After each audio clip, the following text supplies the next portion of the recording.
Episode 1 की शुरुआत हमें शेरिफ बॉयड स्टीवेंस से कराई जाती है, जो एक घंटी बजाकर कस्बे के लोगों को यह चेतावनी दे रही हैं कि दिन खत्म हो गया है और अब उन्हें अंधेरा होने से पहले घर के अंदर चले जाना चाहिए। पोस्ट ऑफिस के बाहर एक साइन भी लटका हुआ है, जिसमें बताया गया है कि इस कस्बे में 96 रातों से कोई दुर्घटना नहीं हुई है, यानी इस दौरान कोई मौत नहीं हुई। बाद में हम देखते हैं कि फ्रैंक प्रैट, जो कस्बे के किसी बार या पुराने गैस स्टेशन में शराब पीकर गिरा पड़ा है। वहीं दूसरी ओर उसकी पत्नी लॉरेन और बेटी मेगन घर पर उसका इंतजार कर रही हैं, लेकिन वह समय पर घर नहीं पहुंचता और वे दोनों उसके बिना ही रात बिता देते हैं। सोने की तैयारी के दौरान मेगन खिड़की पर एक दस्तक सुनती है और एक आवाज जो खुद को उसकी दादी बताती है, उसे अंदर आने के लिए कहती है। मेगन खिड़की पर जाती है और पर्दे हटाती है, लेकिन देखती है कि वह महिला उसकी दादी जैसी नहीं दिख रही है। इस बीच उसकी माँ लॉरेन ऊपर से उसे चेतावनी देती है कि खिड़की पर जो महिला है वह उसकी दादी नहीं है, लेकिन वह महिला मेगन से बार बार अंदर आने का अनुरोध करती है। मेगन खिड़की खोल देती है और अचानक वह महिला, जो खुद को उसकी दादी बता रही थी, किसी तरह के राक्षस में बदल जाती है और संभवतः मेगन और उसकी माँ लॉरेन का कत्ल कर देती है। यह अजीब लगता है कि मेगन को पता होता है कि वह महिला उसकी दादी नहीं है, फिर भी वह खिड़की खोल देती है। खैर, वह एक बच्ची है और कभी कभी बच्चे ऐसी गलतियां कर देते हैं। अगले दिन हमें मैथ्यू परिवार से परिचित कराया जाता है, जो एक रोड ट्रिप पर हैं। इसके बाद कहानी वापस कस्बे में आती है, जहां हम देखते हैं कि फ्रैंक आखिरकार बार से निकलकर घर लौटता है। उसके घर के बाहर लोगों का जमावड़ा होता है और बॉयड फ्रैंक का सामना करता है, उसे थप्पड़ मारता है और उसे उसके घर के ऊपर ले जाता है, जहां उसकी बेटी का खून से लथपथ शव पड़ा होता है। बॉयड बताता है कि उसने फ्रैंक को खिड़कियों को बोर्ड लगाने की चेतावनी दी थी, खासकर जब उसके पास बच्चे हैं, लेकिन फ्रैंक ने ऐसा नहीं किया। अपनी लापरवाही के कारण फ्रैंक को कस्बे के नियमों के अनुसार जेल में बंद कर दिया जाता है, क्योंकि उसकी गलती ने दूसरों की जान ले ली। फिर हम वापस मैथ्यूज परिवार पर आते हैं, जो रास्ते में एक पेड़ से बाधित हो जाते हैं। हम देखते हैं कि आसमान में कौवों का झुंड मंडरा रहा है। वे वापस अपने आरवी में लौटने और बाद में कोई दूसरा रास्ता ढूंढने का निर्णय लेते हैं। इस बीच शहर में बॉयड अपने बेटे एलिस से कॉलोनी हाउस में मिलने जाता है और उसे प्रैट परिवार की त्रासदी के बारे में बताता है और उसे श्रद्धांजलि देने के लिए आमंत्रित करता है। लेकिन एलिस इस आमंत्रण को नाराजगी के साथ ठुकरा देता है, जिससे पता चलता है कि बॉयड और एलिस के बीच किसी तरह का तनाव है, लेकिन यह तनाव क्यों है, इसका हमें अभी तक पता नहीं है। बाद में हम यह जान जाते हैं कि दो समूह हैं। एक समूह शहर में एक सेट नियमों के साथ रहता है और दूसरा कॉलोनी हाउस में रहता है, जहां का आदर्श है आज के लिए जियो क्योंकि कल की कोई गारंटी नहीं। दोनों तरीकों के अपने फायदे और नुकसान हैं और शायद हम बाद में इस पर और चर्चा करेंगे। फिर हम देखते हैं कि मैथ्यूज परिवार आखिरकार शहर पहुंच गया है, जहां बॉयड और केनी उन्हें रास्ता बताते हैं और समझाते हैं कि बस सड़क का अनुसरण करें। जिम, जो इन दिशाओं से काफी उलझन में है, अपने परिवार के साथ आरवी में वापस जाता है और यात्रा जारी रखता है। वे कई बार शहर वापस लौट आते हैं और फिर अंत में थकान और निराशा में स्वेर्विंग एसयूवी की वजह से दुर्घटना का शिकार हो जाते हैं। एसयूवी चालक टोबी किसी तरह शहर पहुंचता है और बॉयड और केनी को दुर्घटना की सूचना देता है। इस समय बॉयड और केनी मैथ्यूज परिवार को रोकने के लिए सड़क पर स्पाइक्स बिछा रहे थे ताकि उन्हें सच बताने का समय आ सके, लेकिन उन्हें अचानक दुर्घटना स्थल की ओर जाना पड़ता है। बॉयड और केनी को पता चलता है कि उनके पास अंधेरा होने में सिर्फ 2 घंटे बचे हैं, इसलिए केनी टोबी को चिकित्सा सहायता दिलाने के लिए ले जाता है, जबकि बॉयड बाकी परिवार की मदद के लिए दौड़ पड़ता है। शहर लौटकर फादर कातरी और केनी सहायता के लिए लोगों को एकत्र कर रहे हैं। वे दुर्घटना स्थल पर पहुंचते हैं लेकिन यह पता चलता है कि बेटे एथन को अधिक चिकित्सा की आवश्यकता है, क्योंकि दुर्घटना में एक मेज का पाया उसके शरीर में धंस गया है। वे रात में आरवी में शरण लेने का निर्णय लेते हैं, क्योंकि वे अंधेरा होने से पहले शहर वापस नहीं पहुंच सकते। इस समय के दौरान हम यह जान जाते हैं कि सारा ने टोबी की हत्या कर दी, लेकिन यह स्पष्ट नहीं होता कि उसने ऐसा क्यों किया। फिर हम देखते हैं कि केनी और अन्य लोग शहर लौटते समय उन स्पाइक्स पर आ जाते हैं जो पहले बॉयड और केनी ने बिछाए थे, जिससे उन्हें कॉलोनी हाउस की ओर पैदल चलना पड़ता है, क्योंकि वह स्थान निकट होता है। दूसरी ओर बॉयड आरवी में जिम को शहर की अलौकिक गतिविधियों के बारे में समझाने की कोशिश करता है और साथ ही क्रिस्टी को शांत बनाए रखने की कोशिश करता है, क्योंकि बाहर एक समूह दानवों का है जो मानव का रूप धारण कर अंदर आने की कोशिश कर रही हैं। एपिसोड 1 यहीं समाप्त होता है।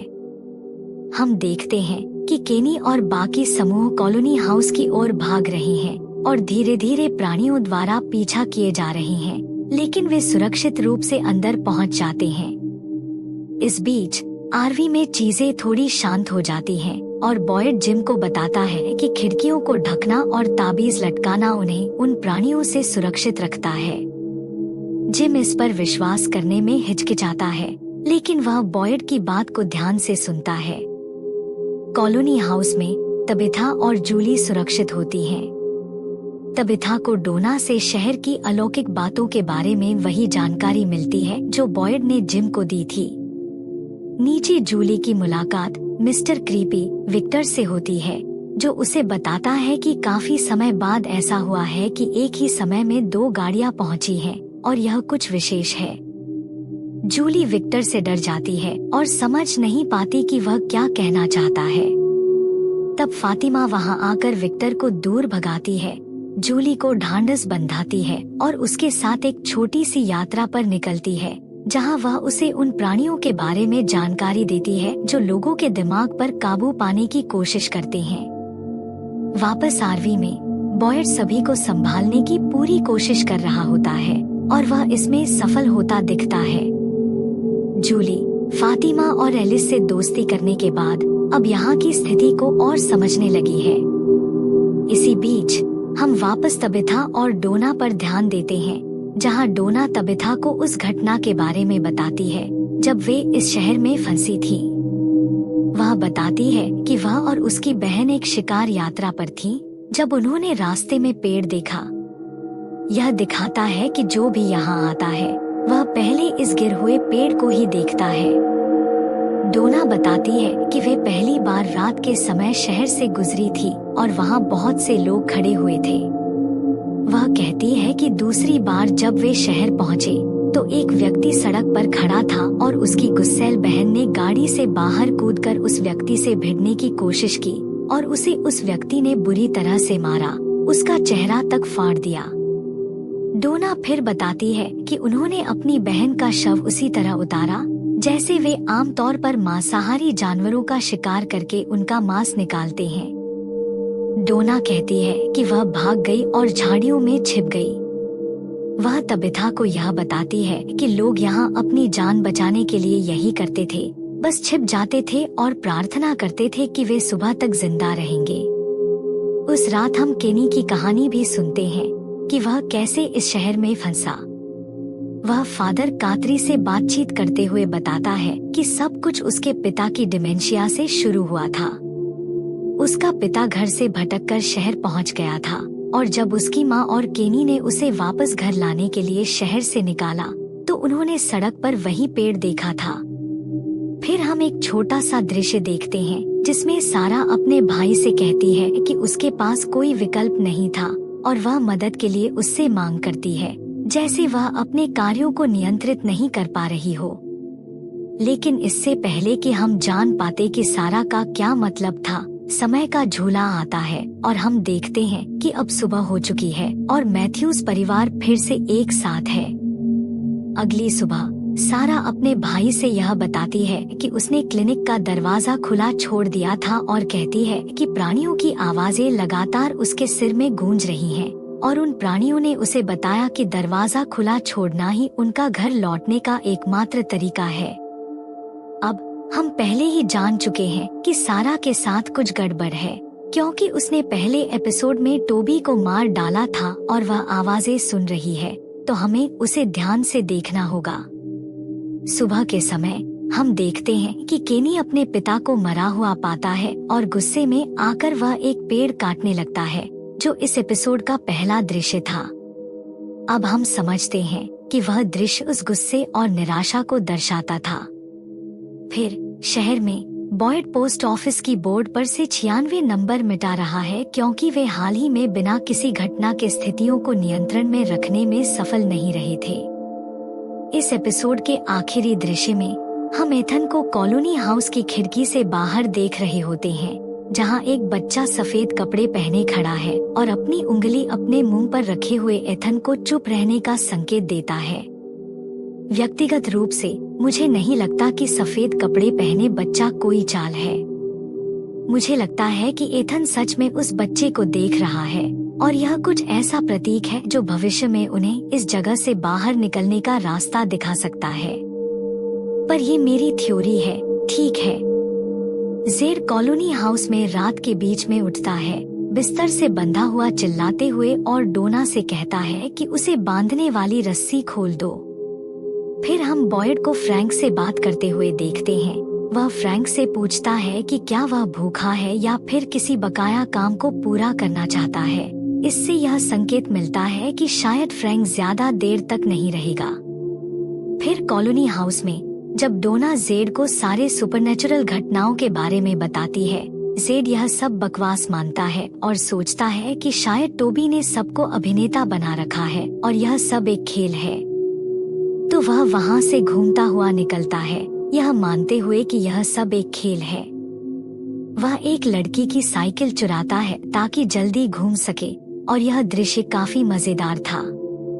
मुझे लगा था कि जेड परेशान करने वाला होगा, लेकिन वह दरअसल काफी मजेदार किरदार साबित हो रहा है। तो देखते हैं कि जब उसे पता चलेगा कि डोना जो कह रही थी वह सच है, तो क्या वह अपना व्यंग्य बनाए रखेगा। फिर हम एथन को देखते हैं, जो खिड़की से सफेद कपड़े पहने बच्चे को देख रहा है। इस बीच मैथ्यू परिवार धीरे धीरे अपनी नई स्थिति को समझने लगा है। उस दिन बाद में फादर कातरी मैथ्यू परिवार से मिलता है और उन्हें चूजिंग सेरेमनी के बारे में बताता है, जहां उन्हें यह चुनना होता है कि वे कॉलोनी हाउस में रहना चाहते हैं या शहर में। इसी बीच हम फिर जेड पर ध्यान देते हैं, जो अभी भी यह मानता है कि सब कुछ अभिनय है। वह डायन में पहुंचता है और सोचता है कि अंदर सभी लोग किराए के अभिनेता हैं। फिर हमें पता चलता है कि सारा डायन में काम कर रही है ताकि वह टोबी और केनी के पिता की मौत के बाद संदेहास्पद न लगे। सारा को यह लग सकता है कि वह शहर के लोगों की मदद कर रही है, लेकिन ऐसा लगता है कि वह सच में सोचती है कि वह जो भी कर रही है वह सही कर रही है। हालांकि मुझे नहीं लगता कि वह पूरी तरह से प्राणियों द्वारा मजबूर है। कुछ हद तक वह खुद को अच्छा व्यक्ति मानती है। फिर फादर कातरी जिम और तबिथा को शहर का दौरा कराते हुए उन्हें शहर की एकमात्र सजा के बारे में बताते हैं, द बॉक्स, जहां आपको किसी और की मौत का कारण बनने पर एक रात बॉक्स में रहना पड़ता है। यह सजा पहले एपिसोड में फ्रैंक और उसके परिवार के साथ देखी जा चुकी है।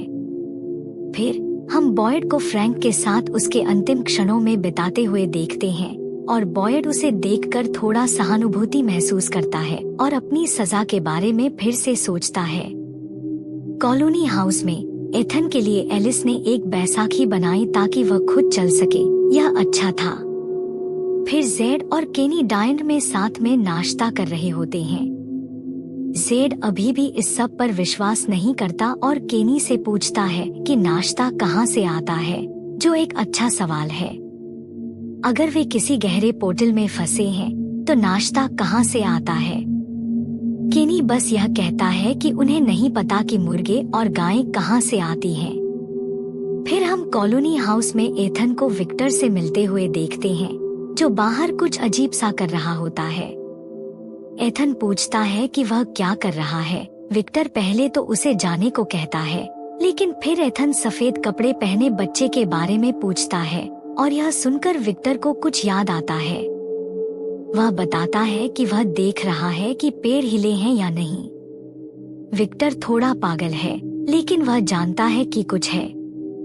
फिर हम जेड को एक पुराने बेसमेंट में घूमते हुए देखते हैं, जहां वह छत पर एक चिन्ह देखता है और एक मरे हुए आदमी को देखता है जो अचानक चीखता है। यह लगता है कि कोई चीज जेड से संपर्क करने की कोशिश कर रही है, लेकिन वह फिर भी हंसते हुए बेसमेंट से बाहर निकल जाता है, यह मानते हुए कि यह सब टोबी का किया धरा है। फिर हम शहर के चर्च में बॉयड को देखते हैं, जो फादर कातरी से कहता है कि वह फ्रैंक को सजा देने में असमर्थ है और चाहता है कि फादर कातरी कोई बेहतर समाधान बताए, लेकिन वह कोई बेहतर समाधान नहीं देता। इसके बजाय वह बॉयड से कहता है कि वह इसके परिणामों के बारे में सोचे अगर वह फ्रैंक को सजा नहीं देता। बॉयड का यह कठिन निर्णय और भी कठिन हो जाता है। बाद में बॉयड फ्रैंक से मिलता है और उसे बताता है कि उसकी नई सजा यह है कि उसे शहर से बाहर निर्वासित कर दिया जाएगा और उसे जंगल में एक झोपड़ी में रहना होगा। फिर हम चूजिंग सेरेमनी में बाहर जाते हैं, जहां बॉयड फादर कातरी को रोकता है और अपनी नई घोषणा करता है, लेकिन उससे पहले ही फ्रैंक कूदता है और अपनी गलती पर बहुत पछताते हुए तय करता है कि वह बॉक्स में मरकर अपनी परिवार से जुड़ना चाहता है। बॉयड फिर मैथ्यू परिवार से चूजिंग करने के लिए कहता है और वे सभी शहर में रहने का विकल्प चुनते हैं, सिवाय जूली के, जिसने शायद कॉलोनी हाउस चुना ताकि अपने माता पिता से नाराजगी दिखा सके, क्योंकि वह महसूस करती है कि उसकी बात नहीं सुनी जाती। बाद में जेड को चूजिंग सेरेमनी से बाहर निकाल दिया जाता है क्योंकि उसने अपनी मूर्खतापूर्ण मासूमियत दिखाई। फिर केनी उसे टोबी की कब्र दिखाने ले जाता है ताकि वह इसे गंभीरता से लेना शुरू करे और खुद या किसी और को नुकसान न पहुंचे। सभी रात के लिए अंदर जाते हैं और बॉयड फ्रैंक को बॉक्स में ले जाता है, जहां बाद में फ्रैंक को प्राणियों द्वारा मारा जाता है। और इसी के साथ एपिसोड 3 खत्म जाती है।